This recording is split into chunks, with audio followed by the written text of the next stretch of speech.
ಈಗ ಸಭೆ ಮಾಡಿದೆ, ಪ್ರಗತಿ ಪರಿಶೀಲನೆ ಸಭೆ ನಡೆಸಿದೆ. ಈಗಾಗಲೇ ನಮ್ಮ ಸಚಿವರು, ನಮ್ಮ ಮುಖಂಡರಾದಂಥ ಎಂ ಬಿ ಪಾಟೀಲ್ ಸರ್ ಅವರು ಹೇಳಿದಾಗೆ ಬಿಜಾಪುರದಲ್ಲಿ ಕುಡಿಯೋ ನೀರಿನ ಸೌಲಭ್ಯ ಒದಗಿಸೋದಕ್ಕೆ ಕಾಮಗಾರಿಗಳನ್ನ ಕೈಗೆತ್ತಿಕೊಳ್ಬೇಕಾಗಿದೆ. ಆಗಲಿ 2 ಹಂತದ ಕಾಮಗಾರಿ ಆಗಿದೆ, 3ನೇ ಹಂತದ ಕಾಮಗಾರಿ ತೆಗೆದುಕೊಳ್ಬೇಕಾಗಿದೆ.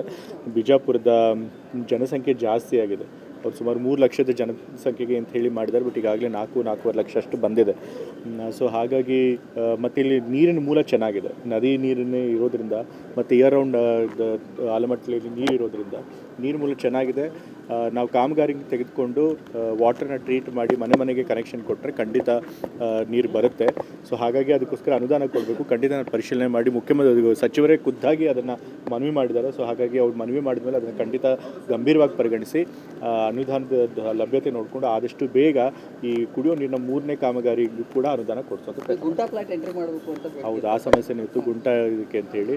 ಈಗಾಗಲೇ ಡಬಲ್ ಟ್ಯಾಕ್ಸ್ ತೆಗೆದುಕೊಳ್ಳೋಂಗಿಲ್ಲ, ಗುಂಟಾ ಆಸ್ತಿಗಳಿಗೂ ಕೂಡ ಸಿಂಗಲ್ ಟ್ಯಾಕ್ಸೇ ತೆಗೆದುಕೊಳ್ಬೇಕು ಅಂತ ಸರ್ಕಾರ ನಿರ್ಧಾರ ಮಾಡಿದೆ. ಸೊ ಇನ್ಮೇಲೆ ಸಿಂಗಲ್ ಟ್ಯಾಕ್ಸೇ ತೊಗೊಳ್ತಾರೆ.